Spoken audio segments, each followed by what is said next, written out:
Naglipa na naman ang mga reklamo ng publiko ukol sa mga tawag at text messages na natatanggap nila na nagsasabing sila ay inisyuhan ng warrant of arrest. Marami ang nababahala dahil sa kaso umano na hindi lingid sa kanilang kaalaman. Ano nga ba ang mga ito at ano ang parusa sa mga nagpapakalat nito? Alamin sa report na ito.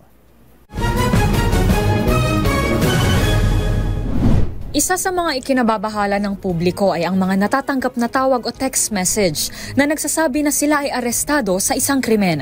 Kalakip ng mensahe ay ang warrant of arrest na nagpapatunay umano nito. Paalala ng Philippine National Police Anti-Cybercrime Group, huwag basta-basta maniwala rito dahil baka ito ay warrant of arrest scam.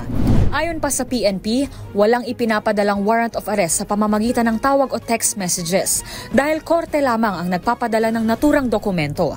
Ang sinumang mahuling gumagawa o nagpapakalat ng warrant of arrest documents ay maaaring kasuhan ng unlawful use of means of publication and unlawful utterances o ang Article 154 ng Revised Penal Code. Ang mapapatunayang suspect ay maaaring parusahan ng aresto mayor o pagkakakulong ng 1 hanggang 6 na buwan at multa na hindi bababa sa 40,000 piso hanggang 200,000 piso.